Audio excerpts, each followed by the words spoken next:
and notifies you when a charge is upcoming. From there, you decide if you want that service. And if not, cancel it right from the app with one tap. Download Truebill, the money app that works for you.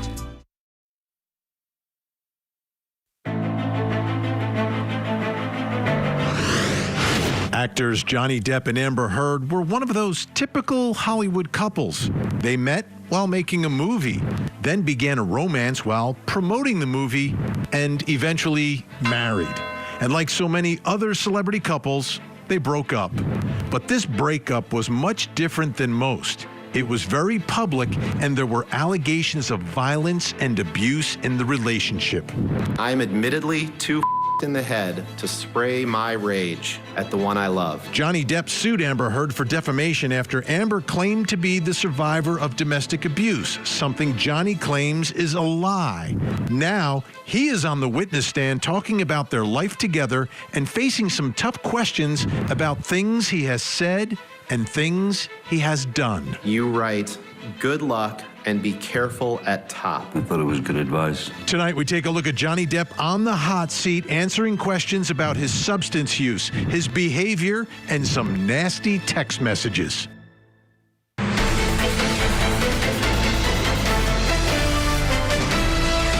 Vinnie Politan. Thank you so much for joining us tonight on Closing Arguments.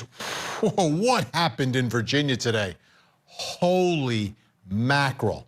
Has a lot of people scratching their heads tonight thinking, what on earth was going on in that home? How many substances did Johnny Depp take? And why on earth would he want to make all of this really, really public? What a day. We're gonna get to all of it. I wanted to start tonight talking about this, the cell phone, and how much of a game changer the cell phone has been in the world we live in and in the trials that we cover. It's tough to think about life before cell phones, and it's hard to think of trials before cell phones. Now, when you think of all the digital evidence that we see, and it begins with, text messages and anything else. I mean, pretty much whenever you're on your cell phone, you have to presume that nothing you are doing is going to be private. Nothing. It will all become public at some point. Because what you do on here is not private, whether it's social media, big tech, the government, or some lawyer somewhere subpoenaing your text messages. This stuff can very well go public very, very quickly.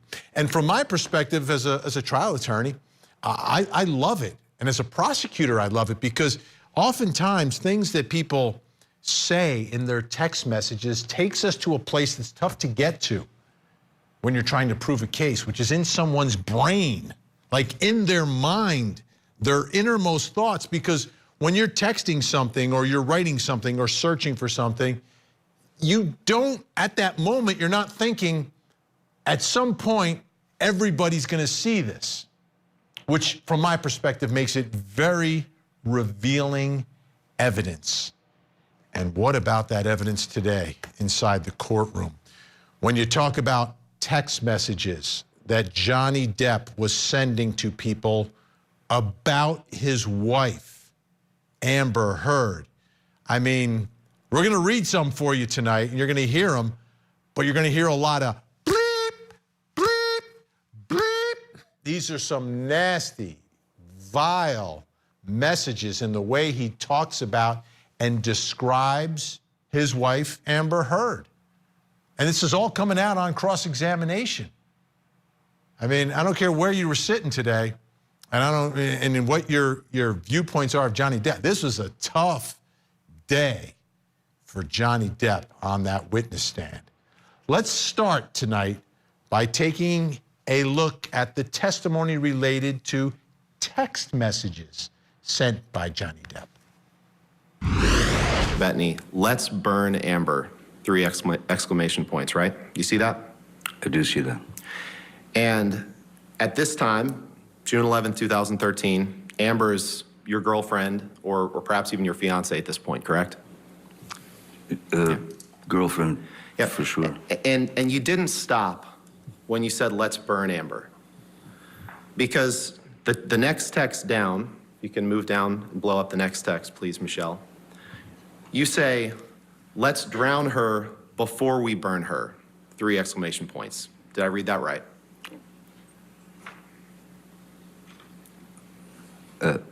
Yes, it's referring to the and you text didn't- prior to. You didn't from Mr. stop when you Bettany. said, let's drown her before we burn her. After that, you made another comment. I will her burnt corpse afterwards to make sure she is dead. That's what you said that you would do after you burned her and after you drowned her. Did I read that right? You certainly did, yes. And you wrote that about the woman who would later become your wife. Yes, I did. On January 17th, 2013, Mr. Depp, you texted the following. For the idiot cow, 3 exclamation points. Next text. Will do.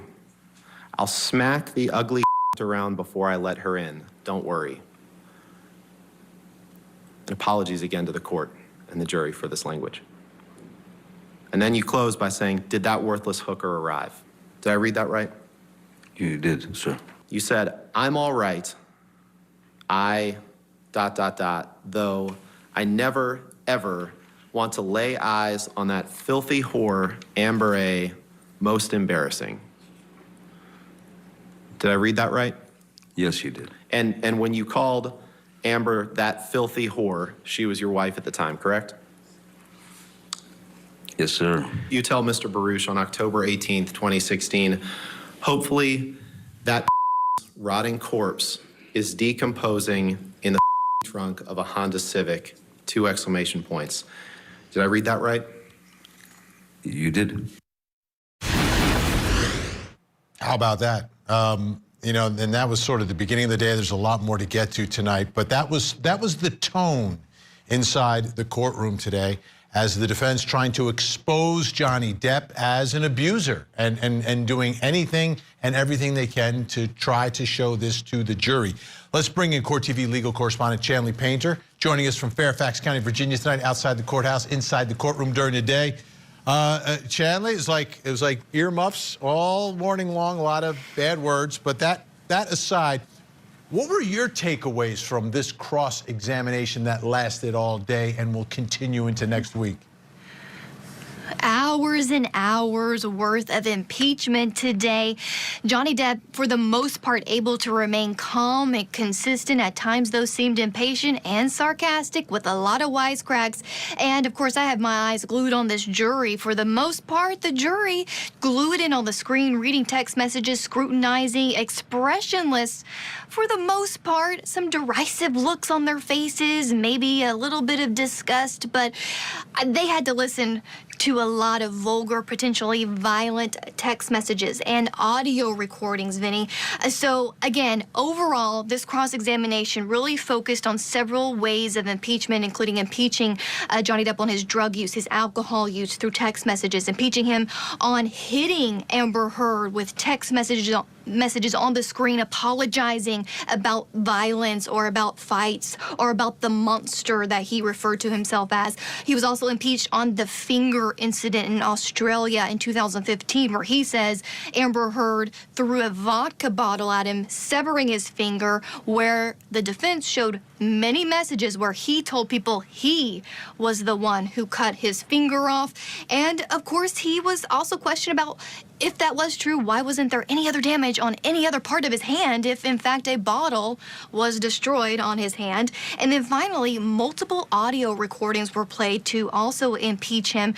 The couple's conversations, one where he told her that Heard told Depp that he had vomited in his sleep, and another where he seemed to admit that he actually did headbutt her during an altercation in 2015. So a lot of information at this jury today, and at times, the chronology was a little bit confusing. It really skipped the years and the time, so you had to really be taking notes to know what happened and when. Yeah, that was another part of this. I mean, the defense was jumping all over the place. And sometimes you do that purposely, so it's not so easy for the witness to follow exactly what is going on. But the other part of it is it gets a little more difficult for the jury to follow what's going along. I mean, we're all getting paid to try to follow it, so we're doing our best. But, you know, ultimately it will be up for the jury to figure it out. What did you notice about Amber Heard today? I noticed a different Amber Heard today, especially compared to yesterday, Vinnie, when Johnny Depp was on direct examination, able to talk on and on for up to 10 minutes at times, his version of the facts and events. She had a solemn look, almost at times on the verge of tears. And then, of course, today, her hair pulled back, a lot more communication with her attorney. She seemed more upbeat. I noticed more smiles from Amber Heard. At one time, she even mouthed to her attorney, "No, I'm all right." Sitting there at the table, she was passing notes. She was examining things on the screen, very participatory in the cross-examination. And inside the courtroom, after court was done, Vinnie, in fact, I left before she did. She hung out late inside the courtroom talking to her team of attorneys on what she thought they should do, the questions I assume that they should be asking, and her feedback. So that was really interesting to see how she changed given the tone of the courtroom changed. Yeah, it's interesting. You know, it's very common in trials when like your term and your team is going, there's a different vibe for you inside the courtroom. And from my perspective, she seemed a little more relaxed today than she did in the past. Although Johnny seemed kind of the same for a lot of the day. How about just the general tone? Like the tone of this back and forth, was it? Because, you know, we're watching it on television inside the room. Are voices like up between counsel and Johnny, or is it all kind of even-keeled? It is even-keeled, and nobody raised their voice. There wasn't any yelling. At times, they would talk over each other, and it was almost like who would win the battle of continuing the conversations. And it was interesting. Ben Rottenborn actually would defer to Johnny a lot of the times and let him overcome the conversation to say what he wanted. But also, Ben tried to hold his ground and maintain control, which was for the most part. But nobody had to raise their voice, and it just seemed a little contentious. But it was more like Johnny was put out with a lot of the questions he was being asked. There was one point, if you notice, Vinnie, he's always like, "Did I read that right?" was the question, which trapped Johnny into a yes or no answer, and that seemed to really get on Johnny's nerves. At one point, he was like, "Yes, you continue to read them right." Yeah, it's fascinating dynamic, and there was a prior trial, so I mean there shouldn't be many surprises for either side throughout the course of this. But for us, we're seeing it for the first time because in the UK, no cameras, no microphones, but Court TV is bringing it to everyone now. Chanley Painter at the courthouse. We're going to check back with you in just a little bit. Want to bring in a special guest to help us. Always fascinated by his take on what is taking place. Joining us by phone in Los Angeles, California, senior editor for Deadline Hollywood, Dominic Patton, back with us. Dominic, what a day inside the courtroom. Much different. I'm interested first in your first impression of what we watched today. I think we watched the end of Johnny Depp's career today. Really? I think that there was a petulant and disruptive individual who was having a very hard time listening to his own words, looking at his own photographs, hearing his own voice, and confronting realities. And by what that I mean is there was an emphasis and excellent reporting that you guys are doing. But another element of this was there was a lot of emphasis on his drug and alcohol use. There was a lot of emphasis by Ben Rottenborn, who honestly is like the best advertisement for himself he could ever be, in terms of his lawyering, low-key but strategic, and constantly getting Depp to admit to things that he doesn't want to admit to the point where he's had him admit that, in fact, there's not really any damages in this case anymore because he's shown that Johnny Depp had already lost any chance to be in Pirates of the Caribbean 6 before Amber Heard's op-ed in the Washington Post of December 2018, which never mentioned his name actually. They've shown in yesterday that there was articles, statements by Disney people, et cetera, before that. So you take that away, and then this great question of if I gave you $300 million, if Disney offered you $300 million, and then he said something exaggerated like a barn full of cows or something, I can't remember, would you be in Pirate 6? And Johnny Depp said no. So at that point, it's like, well, then what are you suing her for? You know, I think that they're having a hard time confronting these questions. And when you have things come up about like, well, I wasn't drinking heavily, that depends what you define as heavily. I start to think of Bill Clinton saying, you know, it depends on what you define the word is as. You know, it's like at this point, you're talking about detox. And interestingly enough, with all the foul language and threatening texts, there was also some other texts that were played today or spoken about today of Depp sending a text to Amber Heard after he had done a stint in rehab, a detox from oxycodone, saying, "You helped me. I couldn't have made this without you, baby. You did this for me." Sending text to Amber's mother, saying about how great Amber was, how she was totally there for him and helping him, et cetera, et cetera. So creating a very different dynamic. Clearly, there are no angels on either side of this case, but there are also, I think, a very distinct portrait being painted. And to further that, I will, if you don't mind me mixing a metaphor for a second, one of the things Depp talked about today, and he's talked about before, is, listen, I know I use colorful language when I speak in text. Texts are like a canvas, and I paint. Well, I'm sorry, Johnny. Texts are not a canvas. It's language, it's communication. And if you're saying things you don't mean, then you're going to have to own up to them, because those are the only things a jury can judge your conduct on, is the things you said and the things you did. And right now, under a very, very comprehensive cross-examination, those things are not looking good for Johnny Depp.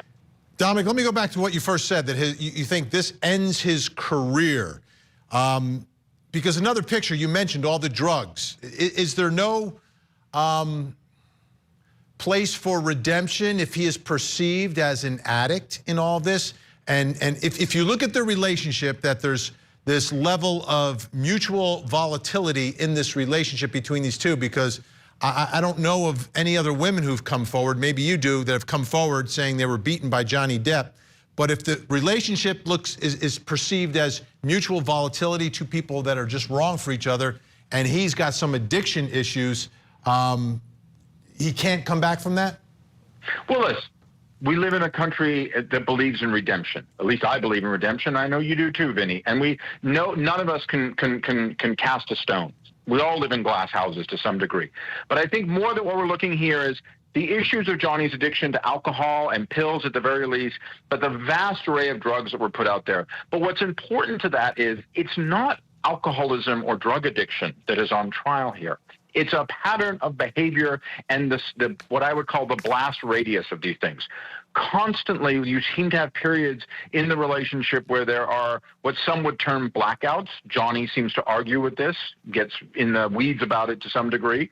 And behavior that happened then. Some of the stuff you talked about earlier with, well, he can't really remember if it was him who wrote the thing on the wall or someone else, or maybe Amber did it. He doesn't know. Seems to be long periods of time in their relationship where he has no memory of the relationship. So to that, it plays to the issue of character, which is what a smart lawyer does here. Because Johnny has a high burden to meet of defamation. He has to show that he has been injured and damaged in an article that never actually mentioned him.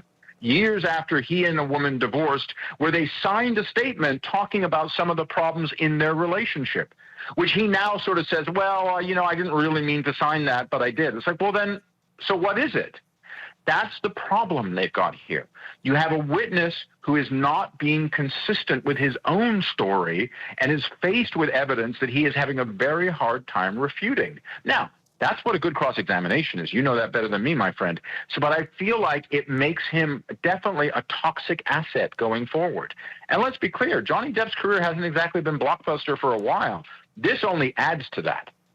Dominic Patton, senior editor, Deadline Hollywood, breaking tons of news on this case and tons of others. Thanks so much, Dominic. Great to hear you. Thank you, sir. All right. When we come back, folks, we're going to pick up on some of the things that Dominic was talking about, which is the violent behavior of Johnny Depp that was came out through cross-examination, including some video of Johnny Depp smashing some stuff. We'll show you the video and bring in our guests next.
back in everything you buy.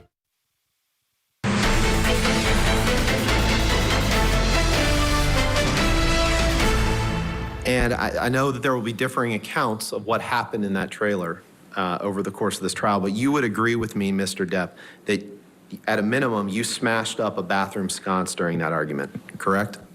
Yes, sir. I punched a bathroom sconce that was right by the mirror. All right, got to give you a little more context. Why is Johnny Depp in a trailer, right? He's Johnny Depp. Well, they were in a trailer because they're out by the Joshua Tree, and I guess they're out in some place getting ready for that thing they do in the desert out in California. I forgot what it's called. I've never been there. Anyhow, I think, is it the Burning Man or something like that? Anyhow, apparently, as they were all sitting outside, some woman was hitting on Amber, and Johnny got a little angry, and that's when this argument took place, and he broke the sconce. Then there was video shown today during cross-examination of Johnny smashing a whole bunch of things inside their house. Let me show you that.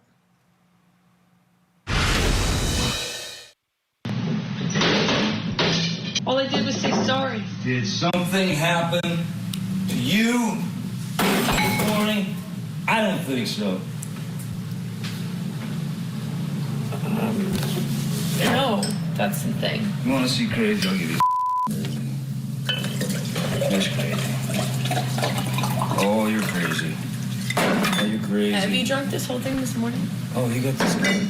You got this going? I just started it. Oh, really? Yes. Really?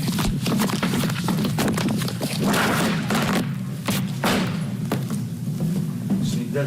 No, didn't it? You were smashing. Bye. Ass.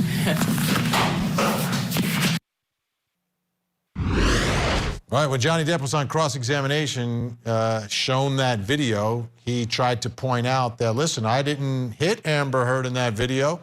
And he said what he found very interesting at the end, she was smiling on the video. And I don't know, that was his take on it, but let's bring in our guests, get their take on it. Joining us tonight from Los Angeles, California, family law litigator and TikTok lawyer Limor Mojdehiyazad is with us. You can check her out on TikTok at Lawyer Limor.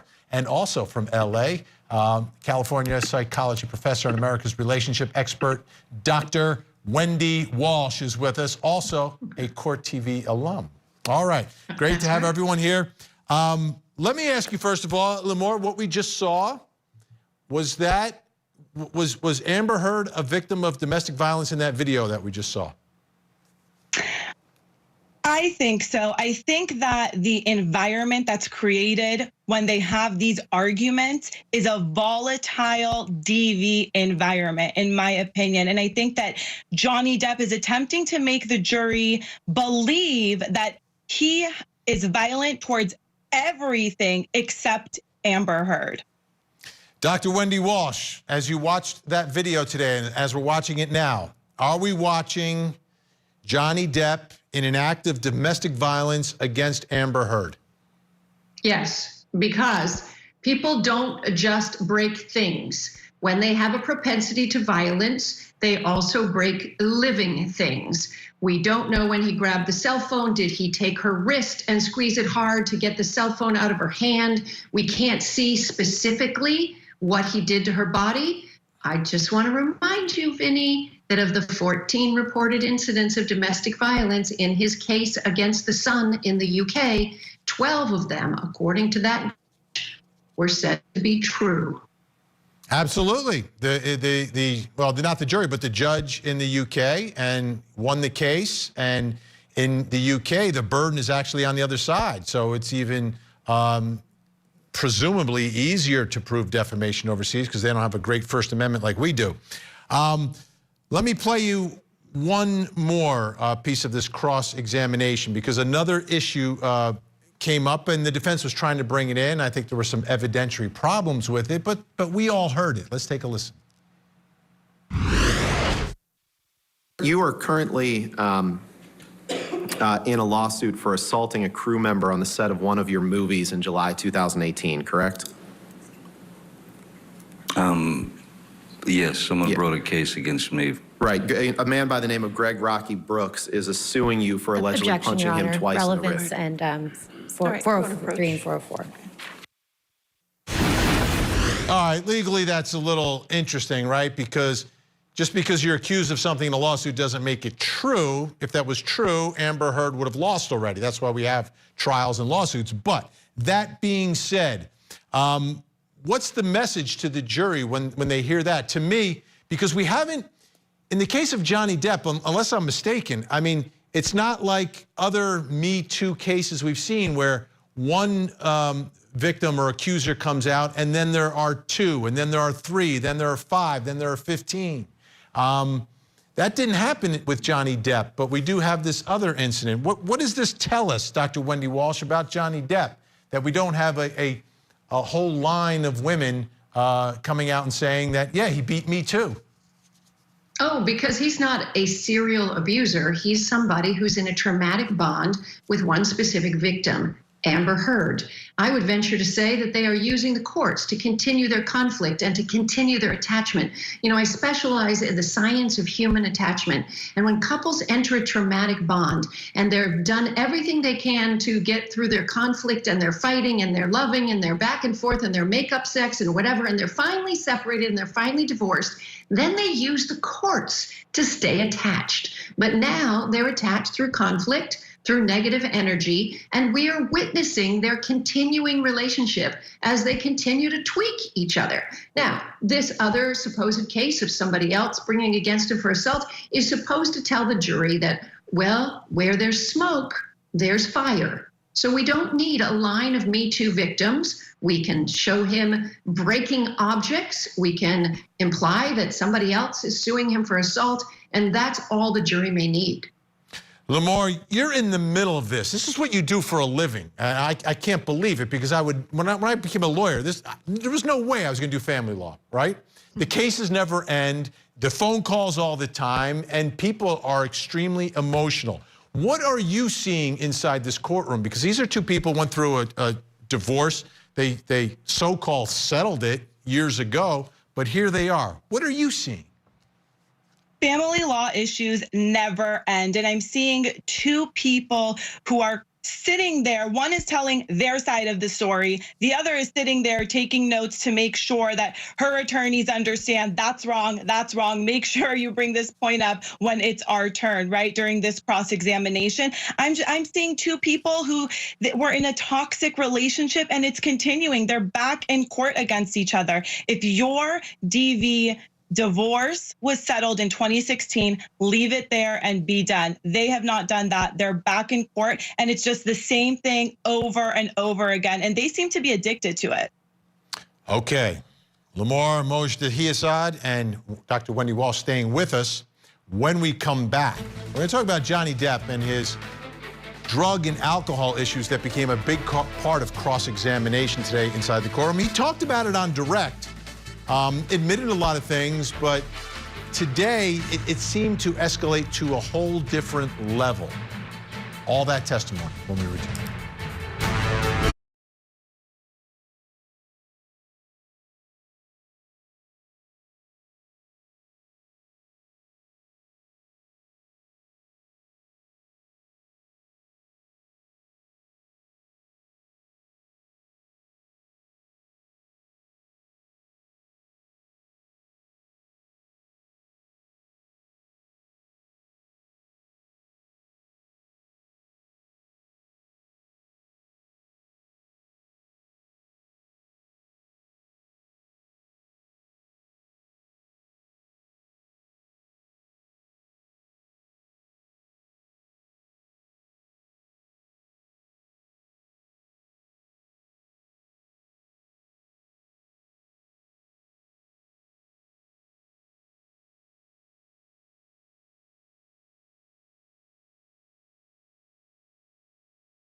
journey@Nutrafol.com.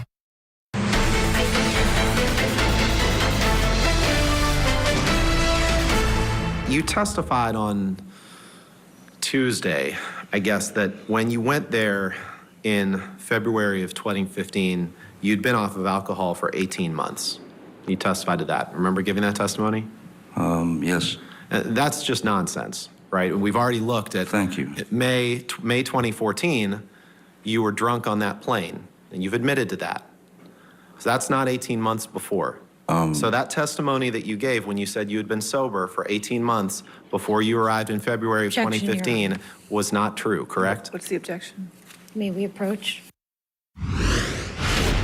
All right, so calling out Johnny Depp on cross-examination, trying to show this jury that Johnny Depp, you lied to them on direct. You were not sober for 18 months. Remember that flight from Boston to California? We've heard a lot about this flight from Boston to California, by the way. I want to play you some more testimony about it. Again, it's all about Johnny Depp. Is he on drugs? Is he drunk? What is he doing on this flight? He was shooting the movie about Whitey Bulger, the mobster.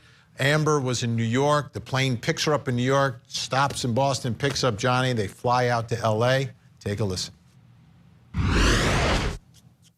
You would agree that on that flight you were very drunk and that you had taken drugs either before or during the flight, correct?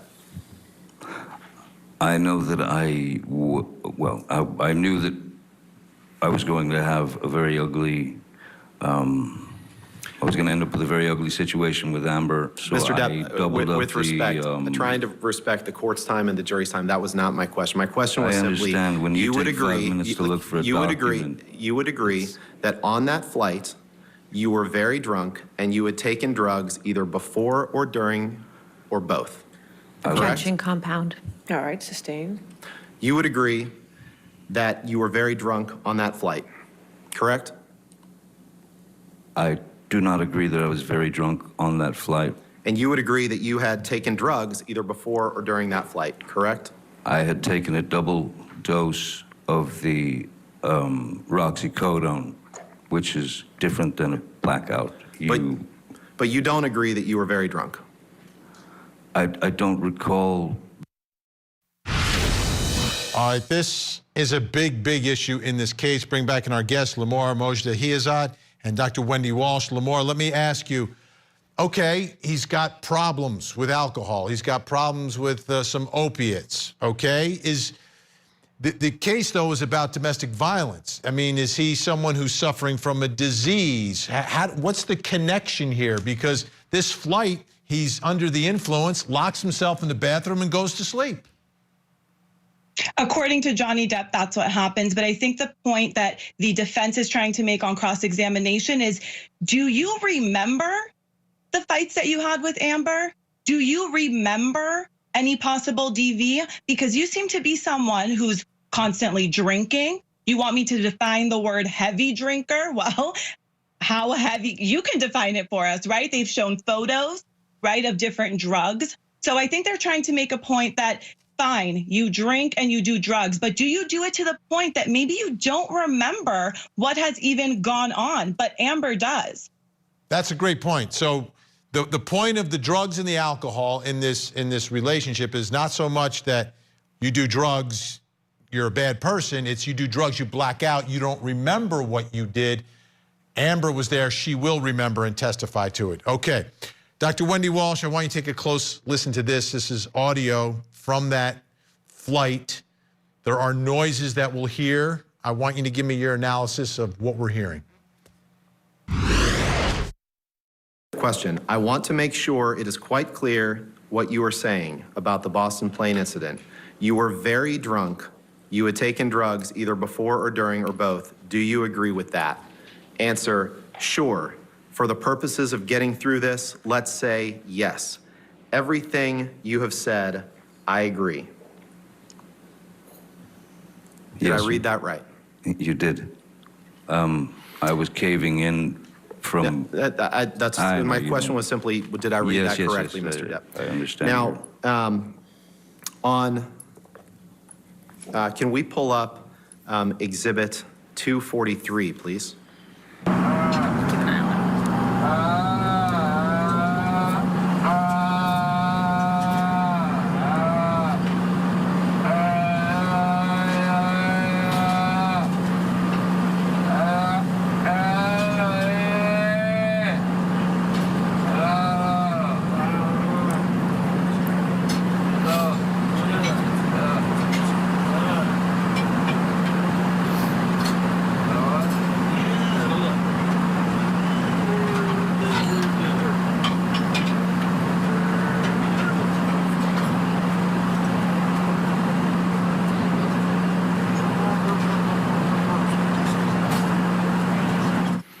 That's your voice making those moaning sounds.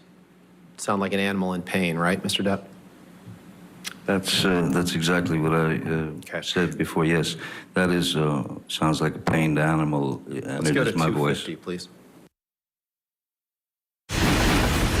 Back to Wendy Walsh. This is somebody who's struggling probably with some mental health problems, probably with some drug use issues. This is not somebody who is in a clear state of mind without alcohol and drugs, in my opinion. I wasn't there on the plane and I don't know for sure. But the whole thing is a brilliant use of the lawyer to try to make it clear that he doesn't remember half of his life. That he doesn't, and also I love that your earlier guest said Amber Heard didn't ruin his career. He did by everything he did and what he's doing now. This defamation suit, this is not a domestic violence case. This is not a divorce case. This is a case of defamation. Did her words ruin his career? I don't think they did. Lamar, let me ask you about getting back to the why of this, and I started the whole hour off on this, which is, why would he bring this suit to begin with? I'm just going to give you my theory very quickly and ask you for your take on it, if you agree, disagree. They had a divorce settlement, right? An agreement, and that's it. We're done. We don't talk about it. We don't talk about each other. Then she writes the op-ed in the Washington Post. And from Johnny Depp's perspective, and perhaps the jury, I don't know, it's very obvious that she is writing about her time with Johnny Depp, which is kind of like a violation of, you know, we were done.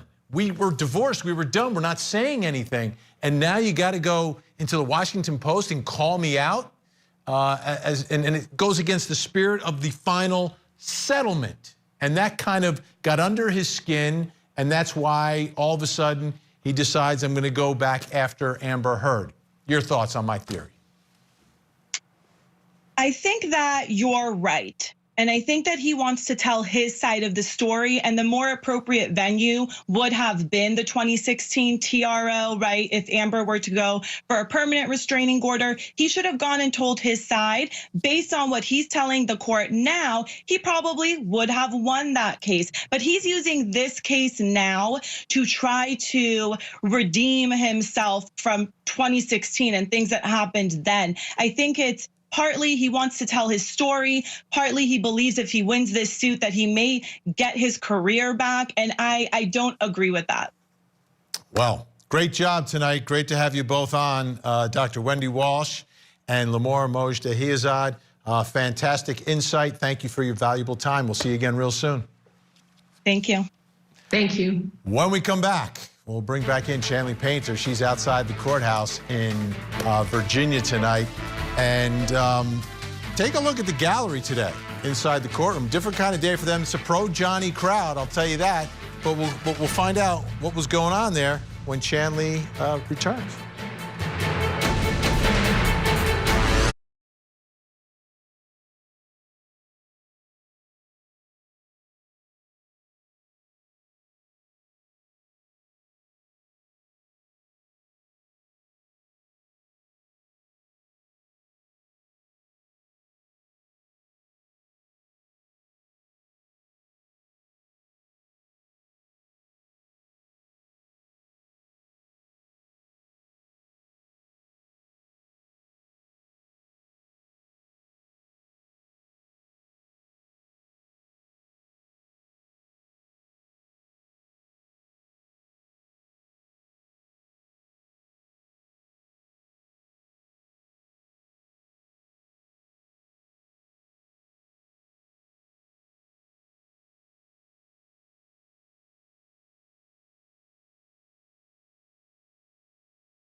Elton actually sent a fellow called Charlie Dunnett, who worked with Elton for years and years. And Mr. Depp, I appreciate that. My only question was just to confirm that you had sent that message to Elton John, nothing else.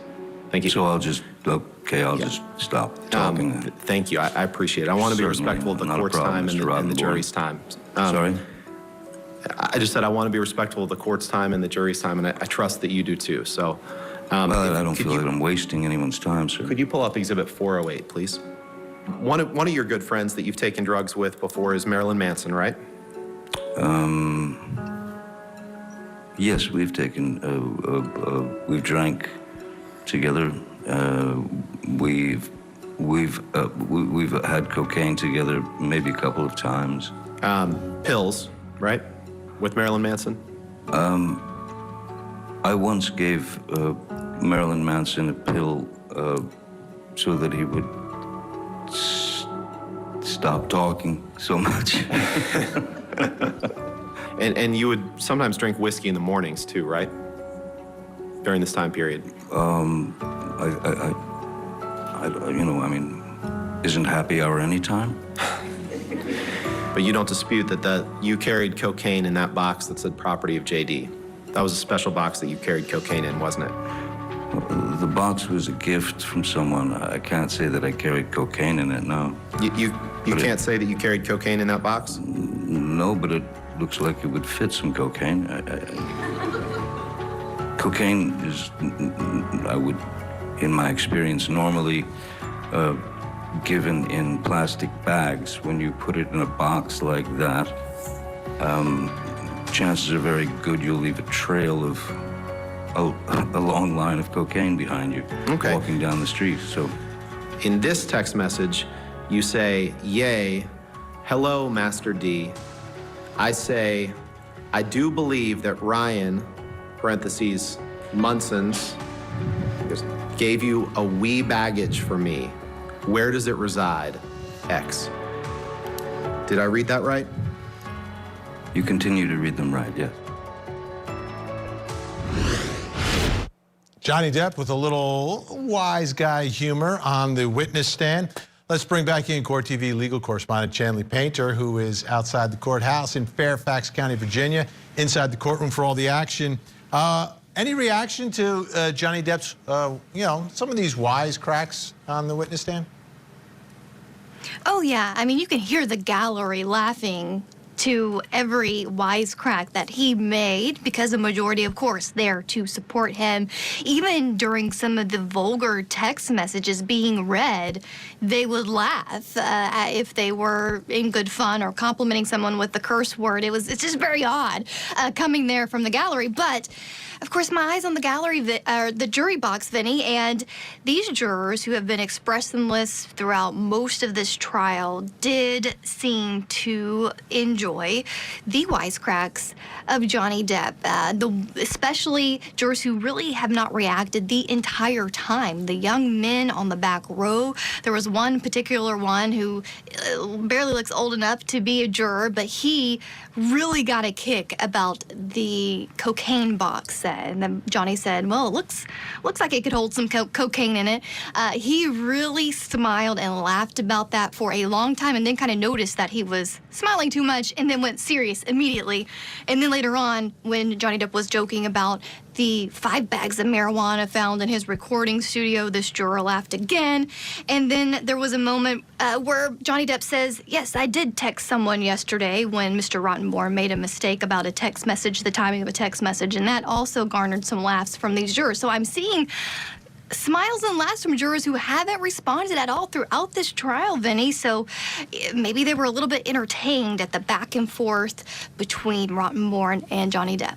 Yeah, I mean, that, you can't read too much into it, but, if you're Johnny Depp and his team, you like that there is some level of, okay, we're kind of with him a little bit on some of this stuff. And from my perspective, always, I've never had a jury like this before. In any case we've covered through the years, looks like it's going to be predominantly young men. Very, very different. Okay, how about the crowd inside the courtroom today? How would you describe them? Yeah, you bring up a good point now. Some of these jurors didn't seem amused at all, didn't make any movement, so who knows what they're thinking, right?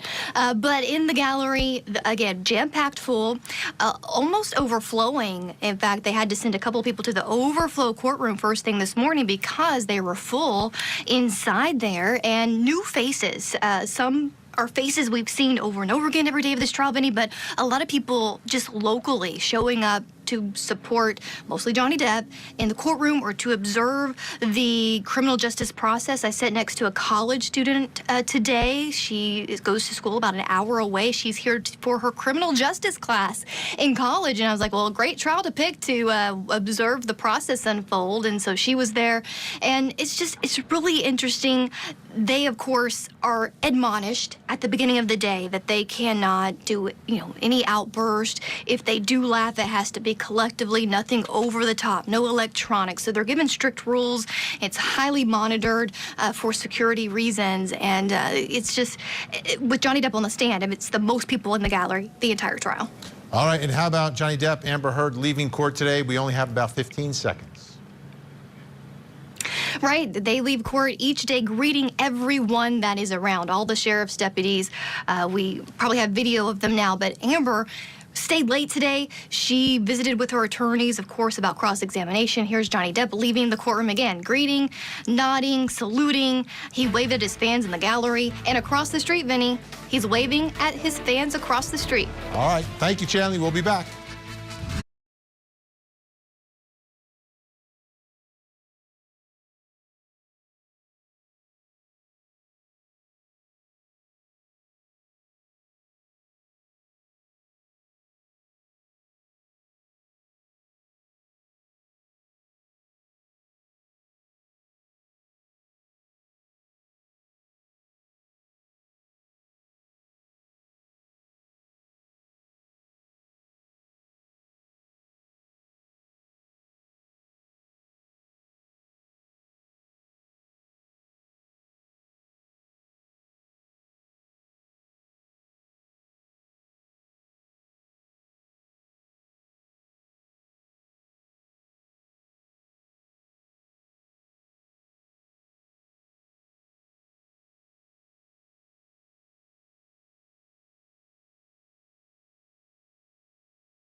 In Fairfax County, Virginia, Johnny Depp facing cross-examination under attack by his ex's attorney. You said, I will her burnt corpse afterwards to make sure she is dead. And you wrote that about the woman who would later become your wife.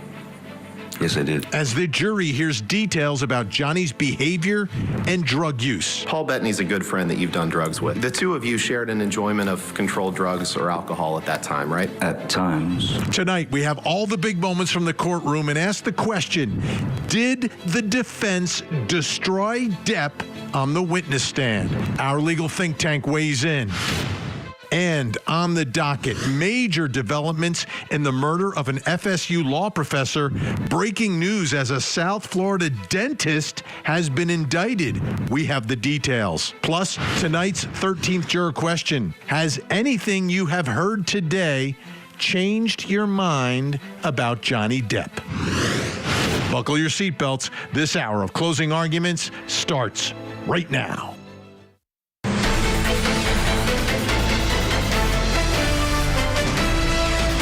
I'm Vinnie Politan. Great to have you here tonight on Closing Arguments, cross-examination. We see it in every trial, but have you ever seen cross-examination like this? Johnny Depp on the stand, and he was such a good witness on direct, so descriptive in telling these stories and recounting terrible, terrible moments with Amber Heard, and really did well. I thought he did really, really well. What I didn't know were all the transcripts, all the things that were said at his first trial over in the UK. And on cross-examination today, it was all used against him, trying to impeach him, saying, well, you're saying that now, but you said this back then, right? And really, it was an attack. But it was an attack on Johnny Depp, sort of using his own words, whether it were text messages or recordings, just trying to repaint this picture of Johnny Depp that he painted of himself, trying to destroy the portrait that he created inside that courtroom. It was a fascinating day. And I can't believe that Johnny Depp or his attorneys were surprised by anything that the defense was saying. I mean, everyone has access to all this information. You know what's coming. You know what you said. You've got the transcripts. You lived through that first trial. Yet somehow, some way, it still seemed like Johnny Depp was a little surprised by a little bit of what was going on. Now, ultimately, it'd be up to the jury to make all these decisions. But I'm just telling you what I'm seeing. And it was a rough day. But the big question I have tonight, though, was it a day of devastation for Johnny Depp? Did the defense destroy him? Well, let me show you a little sample of what happened today. All I did was say sorry. Did something happen to you this morning? I don't think so. No, that's the thing. You want to see crazy? I'll give That's crazy. Oh, you're crazy. Oh, you're crazy. Have you drunk this whole thing this morning? Oh, you got this going? You got this going? I just started it. Oh, really? And you were very, very upset in that video, correct? I think that's pretty clear, yes. And now you're a lot bigger than Amber, correct? Physically? I wouldn't say that. Okay. Would you agree with me that the standards of a Southern gentleman were not in your mind in this particular moment, were they? I don't know about anyone else, but I have had experiences in my life where one does stray from complete control over their emotions at times, and that is a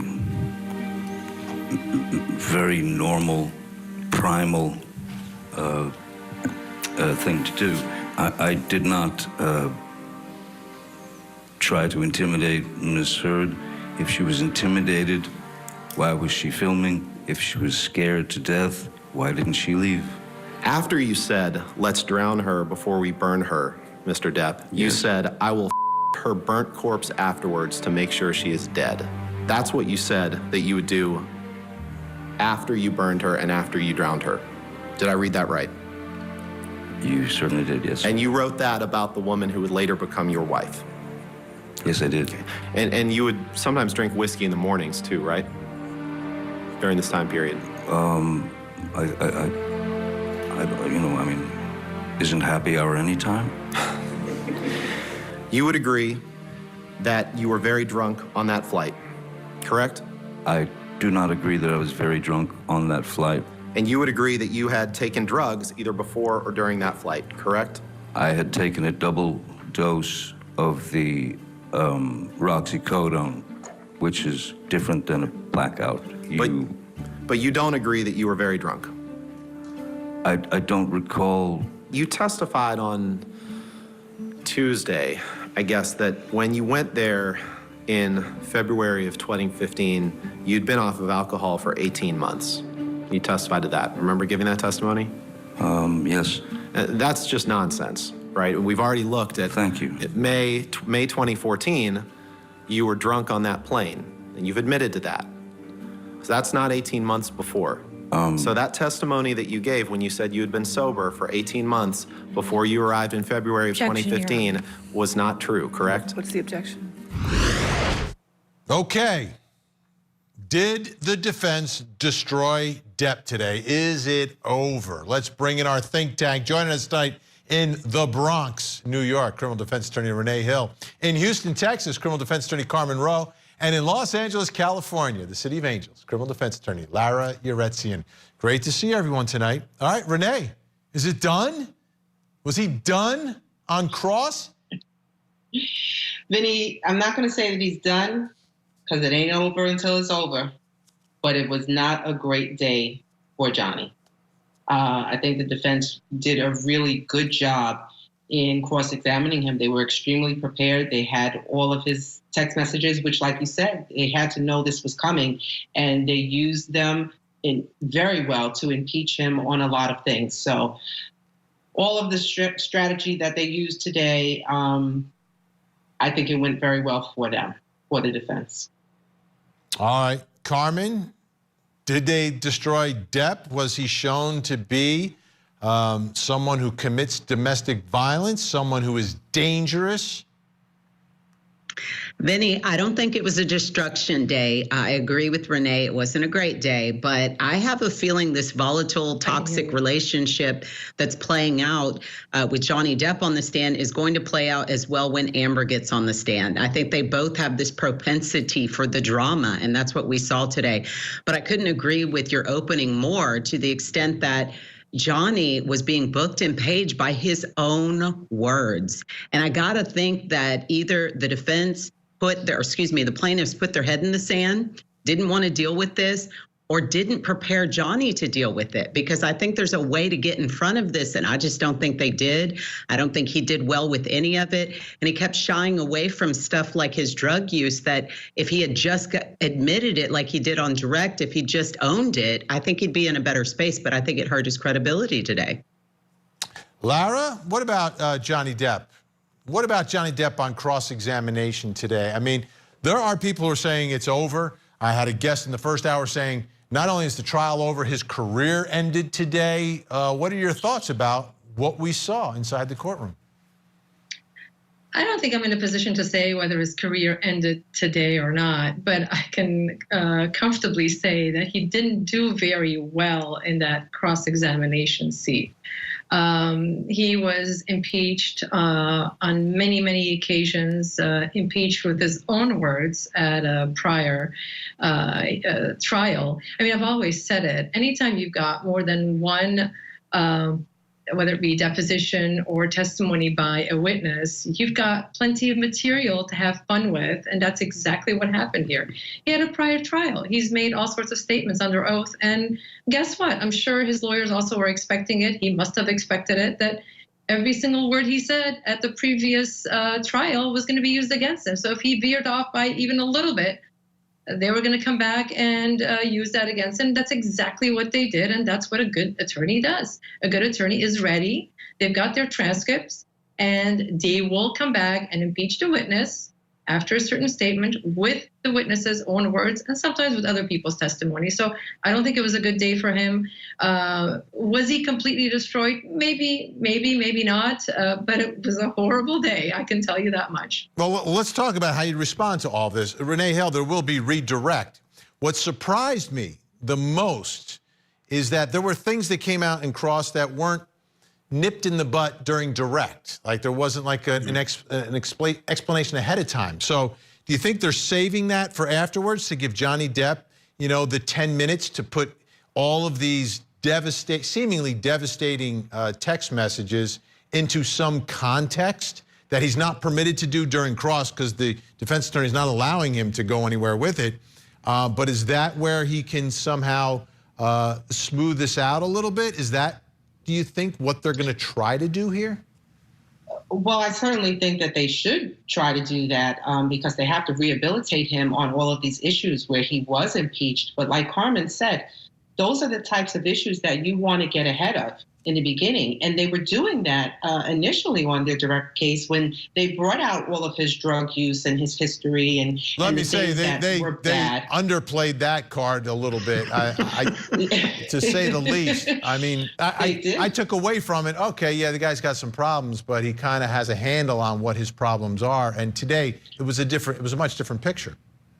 Right. And they had the opportunity to really delve into it. And we see that the defense was really not objecting during his direct testimony. And they let him go on and on and on at times where it even seemed like his answers to his own counsel were evasive in a sense. And then at the end, he would get to the point of what they were trying to elicit from him. So they had the opportunity to get ahead of all of this, and they didn't. So I was a little surprised at some of the things that were coming out because I cannot imagine that his team did not know these were the questions that were going to be posed. They had to. They had to. They've got all the text messages. Now, these text messages, Carmen Rowe, there's two aspects here. I want to talk to you about the text messages. I mean, the way he talks about his fiancée at the time, his girlfriend at the time, and then his wife at the time, using you know, the words that you really don't use. Is there any way to rehabilitate that, to put that in context for this jury? Now, let's not forget who the jury is. The jury is predominantly young guys in their 20s. Predominantly young guys in their 20s. Well, I think the damage is done, like Renee said. They had to get in front of this. I mean, the fact that we're hearing, as you said, the worst of his drug use, these text messages, really bad stuff on cross, not hearing about it on direct is not the way it should go. But yeah, I mean, I think you have to embrace it. And I think you need to get in front of it and say, look, yes, I said ugly things about my wife. Yes, I was very upset at her at the time. What's the context? Does he say that I just caught her cheating and I was angry? Or, I mean, would that work? It'd be better than what we saw today. I mean, he tried to get in front of it today, but it was on cross and he could barely get anything out. And so, you know, his half explanations gave you some sense that it had context, but we didn't hear about it on direct, and he's trying to pick up the pieces on cross. So even if they get in front of it on redirect, again, I think the damage is already done, but of course there's a way to get around it. I mean, it's the way he kind of owns it. Like, yeah, I wrote that. Yeah, I said that, because his position is she deserved it based on whatever was happening in the scope of that situation at that time. And that's been his narrative all along, that she's been verbally abusive and he's been responding to it. And that's what those text messages are all about. But that's not what we heard on direct. Yeah. So the alcohol and the drug use, I think there's two ways to look at it. It's like a chicken and the egg argument, Lara, and I think that's what we may end up with here, is that Johnny Depp is really saying that it's the relationship that's driving him to his medication to numb himself, whereas Amber Heard is saying he's, you know, getting drunk, getting stoned, getting high, whatever, and then blacking out and acting out. So it's like, which is causing which and which comes first? Is that really the ultimate issue here when it comes to his sobriety or lack of sobriety? I think he's going to have a tough time selling this idea that it's the problems in the relationship that got him to drink. Well, can he make this argument, though? Can he make this argument that there are no other women who have come forward and said, Johnny Depp beat me. And the line that he keeps coming back to is, really, I start beating women in my mid-50s? That's when I become a wife beater? That doesn't seem to follow common sense. That's a good point. So what I wanted to say earlier was that here the defense has been able to show, and obviously he's also admitted it before, that he did have an alcohol problem.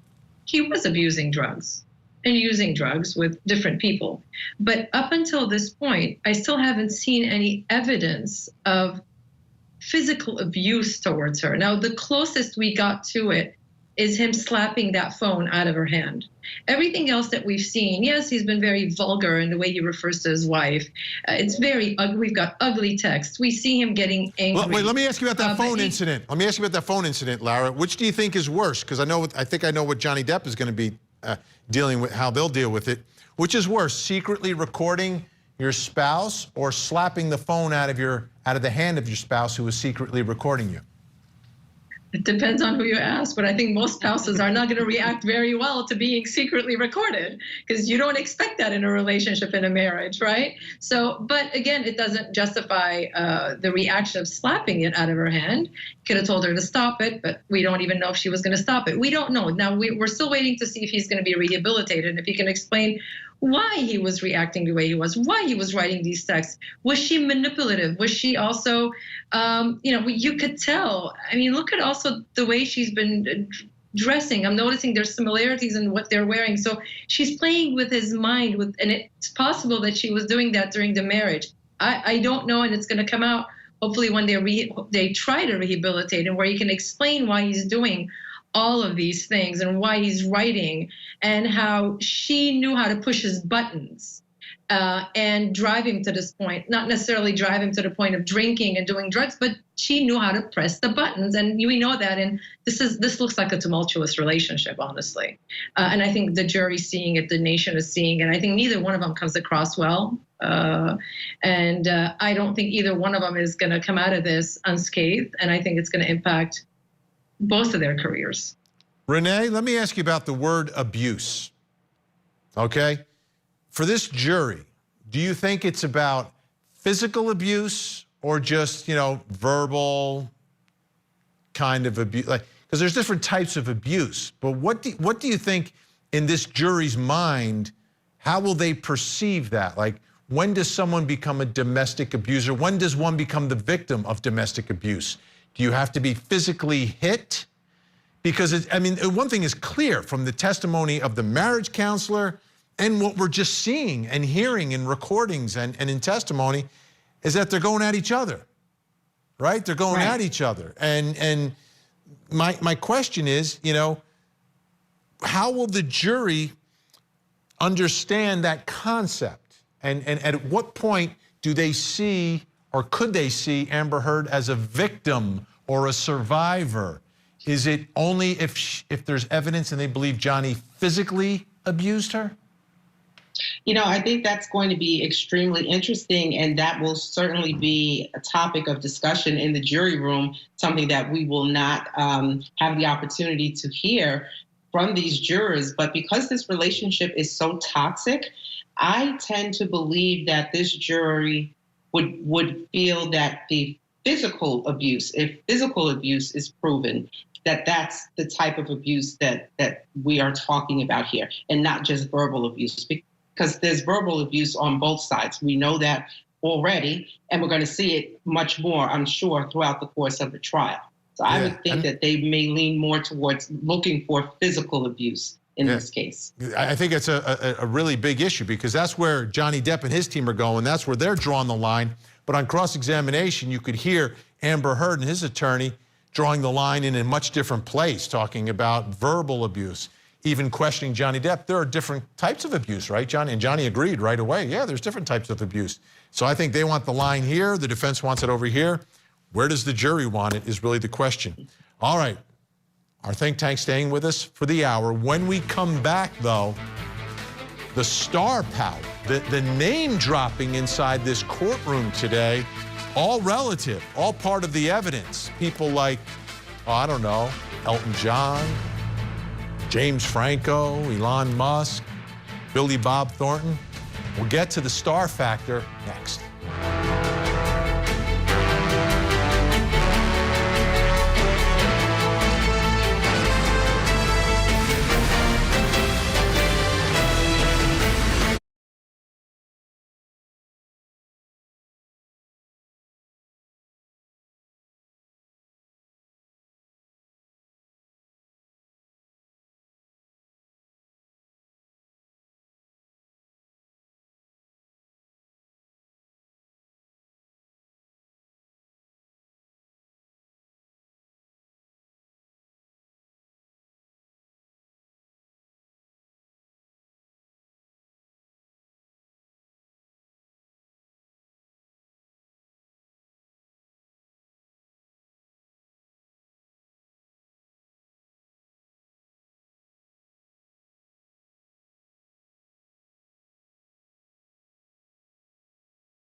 against everything.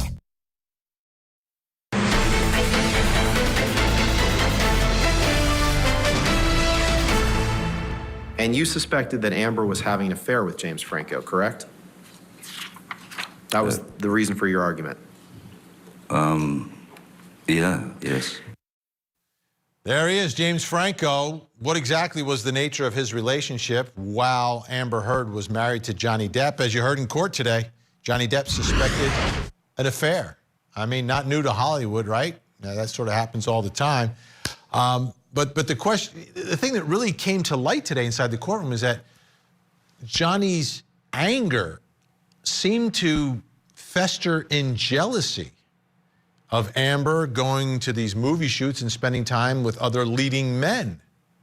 And he suspected things were going on. James Franco there, Billy Bob Thornton, when he was down in Australia, she was shooting a movie over in the UK with Billy Bob, and he thought something might have been going on there as well. Let's bring back in the think tank Renee Hill, Carmen Rowe, Lara Uretzian with us. Carmen, this jealousy, right? It seems classic, right? You've got a jealous husband. You come home and he thinks you're sleeping with this one, and this one from work. And maybe she was, maybe she wasn't. Does it matter if she was or she wasn't? Well, Vinnie, keep in mind, that's how they met, is on, at a movie where he was married at the time. So it's like people that cheat with you will cheat on you. But their relationship didn't start until Sure. they went on the promo tour. That's what. Sure. That's the official word. I believe that too.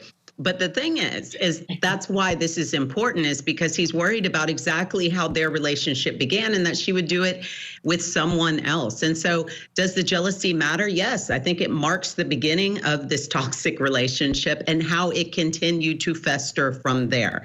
It's his whole narrative, and it doesn't speak well to either one of them in their conduct in beginning this relationship under scandalous circumstances, whether she was sleeping with other actors or not. Okay, Johnny Depp also emailing with his buddy, I didn't know they were friends, Sir Elton John. Take a listen.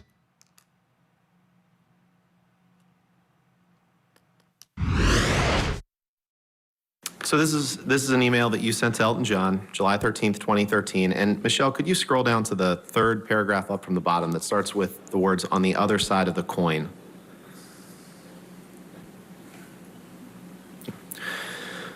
And in that paragraph, you write, "On the other side of the coin, my kids have fallen head over heels in deep love with Amber, my girl. And that pressure off my shoulders is gone. That is, until the French extortionist, parentheses, ex, attempts to brainwash them against her, which I'm sure is imminent." I read that right, didn't I? You did read that very well. And when you referred to the French extortionist and called her an ex, you were referring to Vanessa Paradis, the mother of your children, correct? Yes, sir. Things got a little you can take tight that down at that point between us. Okay, Lara, now you've got Johnny Depp speaking those same types of words, not about Amber Heard, but about his ex, the mother of his children. What does that do to Johnny Depp in this case? It just shows that he's the kind of person who uses this kind of vulgarities, and he basically has. But like the worst word you can use for a woman is what he's using. Yeah, he is, and he has very little respect for the women he's been with, clearly. But does that mean he's an abuser? Does that mean he's someone who beats up the women he's with? And we haven't seen any of that up until now. I mean, if I was his attorney, I'd just get up there and says, he talks like a sailor. That's true. See, that would be a good line, right? They should be writing that down. Great defense. Okay. Here's something else I didn't know he was friends with until this trial started. Marilyn Manson is another one of his buddies. Take a listen, Renee Hill. One of your good friends that you've taken drugs with before is Marilyn Manson, right? Yes, we've taken, we've drank together.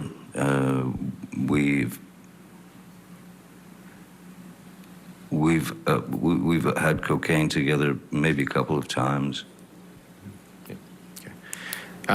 Pills, right? With Marilyn Manson? I once gave Marilyn Manson a pill so that he would stop talking so much. All right, Renee, so what does this jury of predominantly young men in their 20s think of Johnny Depp doing drugs with a rock star? You know, this is his life, right? And he has owned that. He has owned that he's had a problem with drugs since he was a child. And, you know, he's sitting there and he's giving them his truth that, yes, I did drugs with these people. And the people in his circle just happen to be these famous people. And, you know, that's just what it is. That is his life. So you can't change that. And that's what we knew was going to be coming during this trial, that there were going to be all of these celebrity names that we were going to hear and possibly let me ask you this, see though. in this courtroom. Is the drug use, does that taint Johnny Depp? Does that make him look bad, non-trustworthy? We don't like him? And again, in the eyes of these young male jurors. I don't think so. First of all, we know that Amber was also indulging in drugs as well. So I think, you know, it's on both sides. And then the fact that this is a young jury, they may be a lot more accepting of the drug use than an older crowd. So I don't think it's really going to faze them much that, you know, there's so much drug use in this case. Carmen, do the kids like Marilyn Manson these days? Or is it my generation? I'm not even sure. Honestly, Vinny, I don't think they know who it is. They probably are going to have to Google it. Don't do that if you're a juror. But no, I don't think they know who it is. But, you know, I think that there's some normalization of not understanding the lifestyle of somebody as superstar famous as Johnny Depp. And so I think that we're being fed this, like this is the norm for a lot of famous people. And why would we know any different?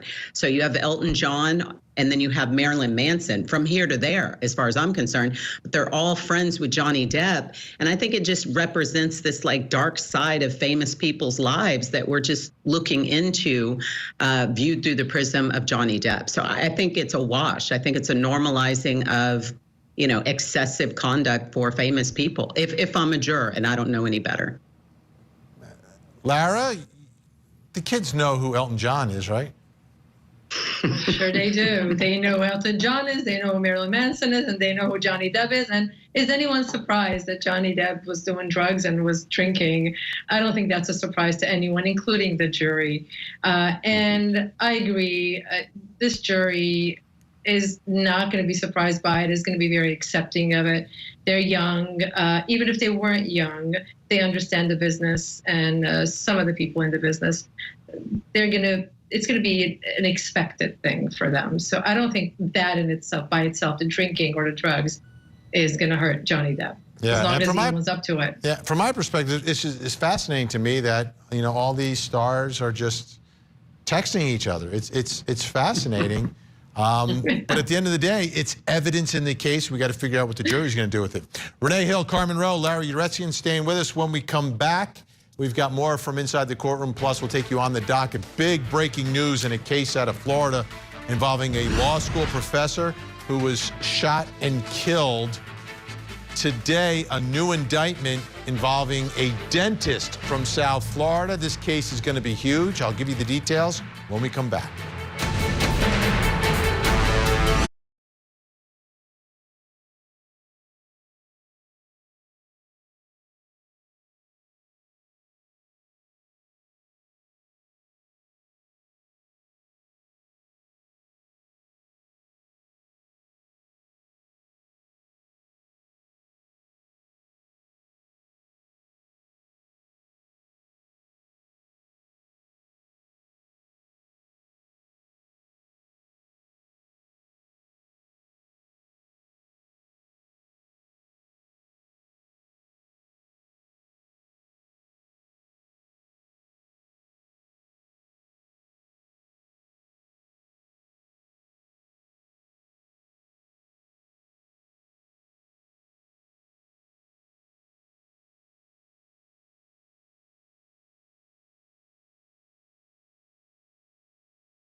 c.edu.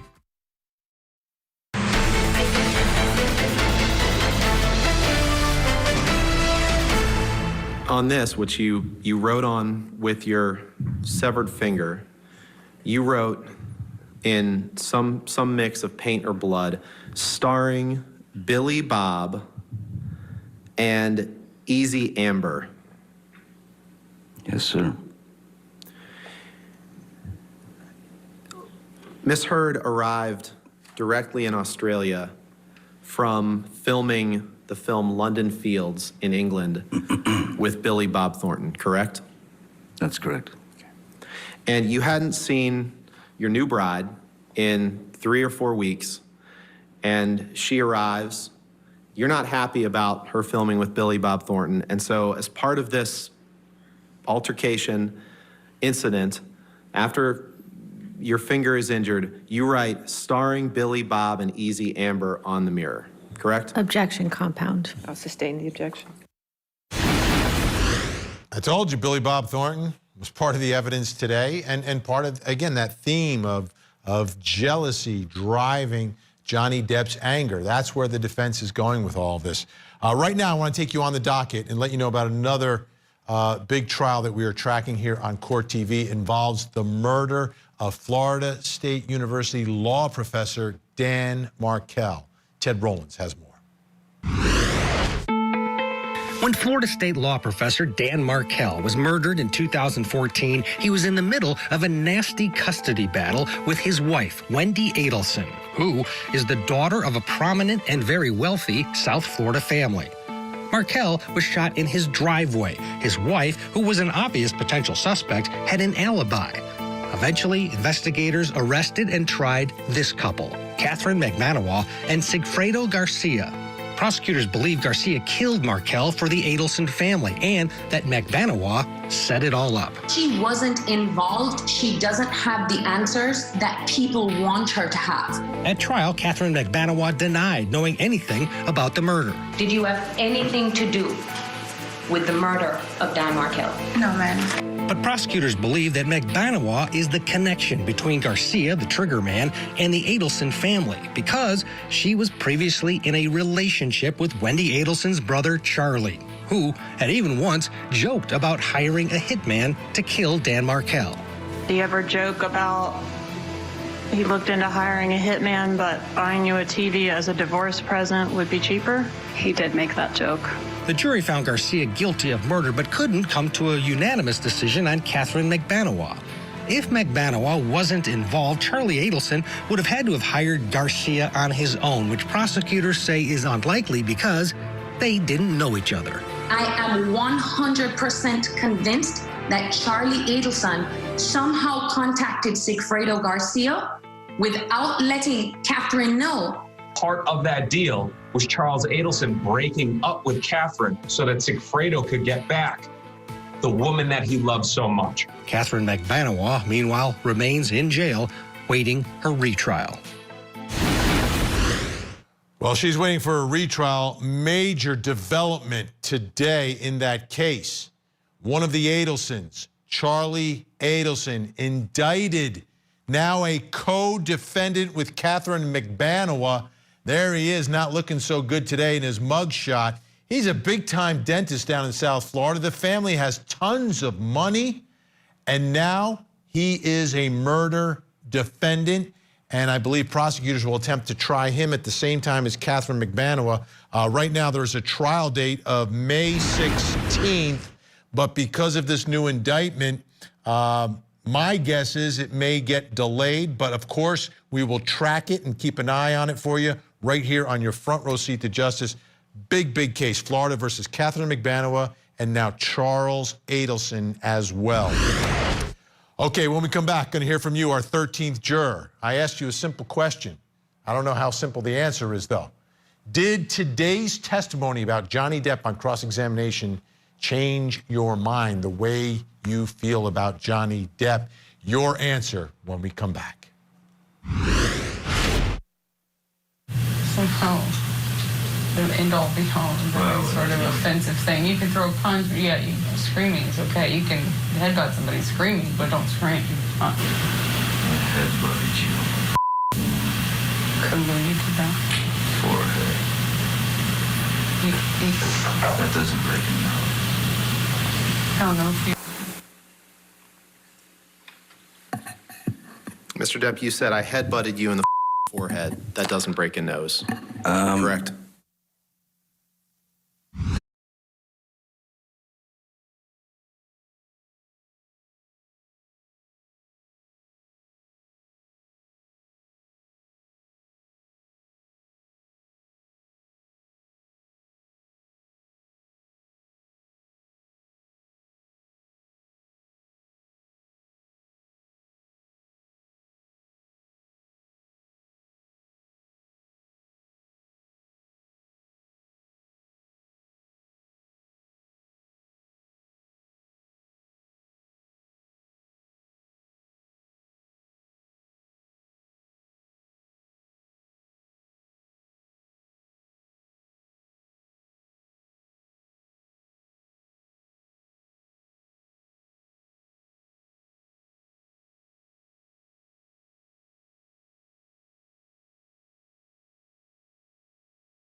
Before.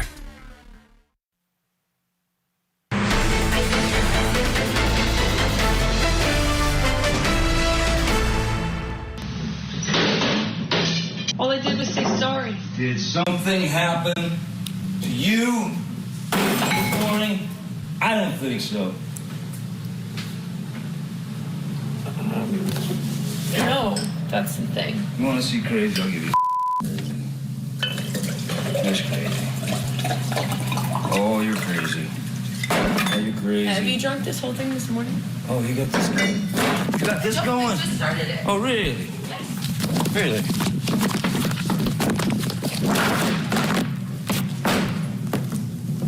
See that? No, didn't it? You were smashing.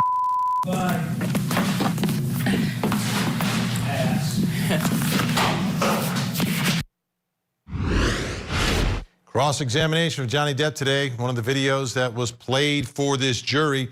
So I asked you, the 13th juror, was there anything that you saw or heard today that changed your opinion, what you think of Johnny Depp? We begin with our 13th juror. Comment of the day coming from Nona, who says, absolutely, some of these texts and recordings reflect textbook abuse. It's a shame people fail to understand verbal and emotional abuse is abuse. Lara, we were having this conversation. Like, what is abuse? What will this jury believe is abuse?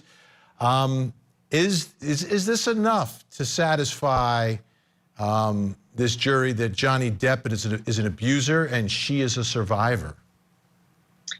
I don't agree with that. I think when you read the op-ed article that she's written, she's not referring to verbal abuse. The sense I got is that she's talking about physical abuse, and she's referring to the Me Too movement. So the sense I got, and I think this jury is going to agree, is that article is not about just this type of abuse, but it's about physical abuse, the kind of abuse, that domestic violence that we see in criminal cases.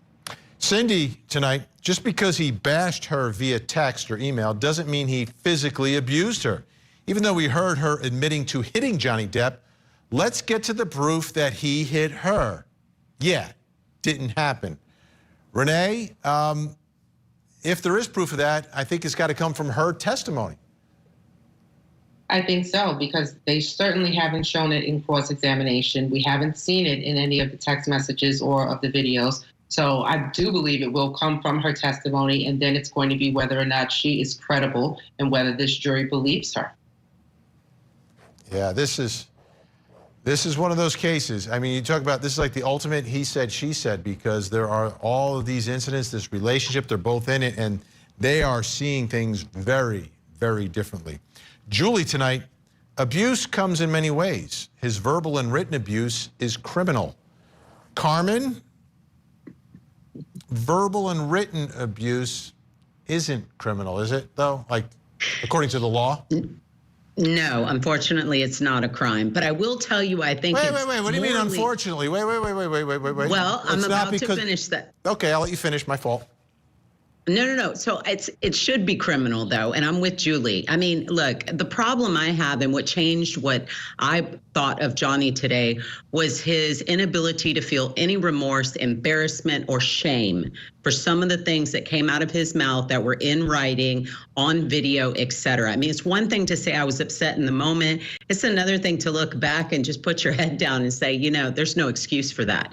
And he didn't do that today. And I had a problem with that. And it did change the way that I saw him, not because I couldn't understand what was going on in the moment, but as we look back on our behavior and it's this, you know, unbelievable. You got to think that you feel some kind of way about talking about your ex-wife, the mother of your children, your fiance and your wife, in the ways that he described them in these text messages. And he seemed to have no remorse. Yeah, I just want to follow up on how you started that, though, Carmen, just because I'm a First Amendment guy. I love that First Amendment, which is why it's difficult in this country to prove defamation on the one hand. Criminalizing language and words, to me, is a real slippery slope for our country. And I just see, and this has nothing to do with this case, all right? Let's take it away from this case, just in general. Like locking people up or charging people for things they say that aren't threats. To me, that's you didn't mean that, did you? No, I'm being cheeky with the word criminal. I mean, look, good. I just want to make sure. Thought crimes are not real. I totally agree with you. Okay, excellent. Just because that's where we're going right now in this country. Yeah. I mean, it's another show for another day, but that's where we're going. And I don't want to be any part of that. I mean, this is America. This is the First Amendment. This is the foundation of what we do. Could you imagine if you got... how much more work you would have if we started prosecuting people for things that they thought and things that they said? It might be good for business. Half the country will be in jail. Half the country will be in jail if verbal abuse was criminalized. We all know that. It's crazy. But I'm telling you, people think this. Like, if you gave police powers to some of these big tech companies, we'd all be locked up because they want to lock people up for things they're saying. But let's move on from that, get back to the trial. I was on a soapbox for a second. Susan tonight, no, not at all. Amber is the issue. This is what happens when a person is in a relationship with a narcissistic drama queen. Her histrionics and abuse are why they divorced. Meanwhile, her sister and friends enjoyed free rent in Johnny's penthouses. Lara, I think Johnny's got to get Susan on this jury. I think so too, because she's taken it to a new level. I don't think pointing the finger at Amber is the solution here. I think the bottom line is the jury is going to see that both individuals here have their faults, and this was not a good and healthy marriage. And it wasn't because of just Johnny's fault, Johnny Depp's fault. It was because they were both at fault. And like I said earlier, I think this is going to impact both their careers. It doesn't mean it's going to destroy their careers, but it just gives the nation a glimpse of this tumultuous relationship. And it's almost like pure drama. Yeah, you know what's shocking about it? As they're reading text messages and talking about, I mean, this stuff started like 2 years before they actually got married. They were talking about these issues. Yeah. That's not the way a marriage goes, folks. If you're in a relationship and things are like that and you're not married yet, don't do it. That's not the way it's supposed to be. Wow. All right. You'd hope so. And finally, Sue tonight. No, nothing has changed. It was a mess. She has done everything to destroy this man and his career. He just made it that much easier. All right, folks. Renee Hill, Carmen Rowe, Lara Uretzian, unbelievable job tonight. Appreciate your expertise. We'll see you again. Maybe he'll still be on the stand next time we see you because he's going to be back on the stand on Monday. Thanks so much. All right, folks. Wow. The case will continue. He's still on the stand. There'll be redirect. I don't know when he's getting off. Testifying. This is just, it's not going to be Jodi Arias, though. Won't take that long. When we come back, we got some more business to take care of. I need your help. Next.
and find the car you need all on your phone.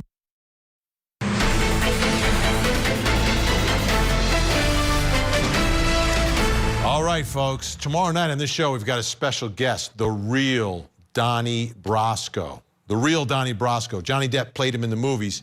The real one's going to come in, spend a lot of time with Johnny Depp. We'll talk to him tomorrow night. In the meantime, I have some work for you to do tonight. Please keep your eyes open for Para Thomas. Here's her photo. She's been missing since March 19th out of Columbus, Ohio. I know we have a lot of viewers in Ohio. If you see her, just 14 years old, please call 911 or 1-800-THE-LOST. Let's get Para home where she belongs. That's it for tonight. Thank you so much for watching. I'm Vinnie Politan. Have a great night. And don't forget to hug the kids.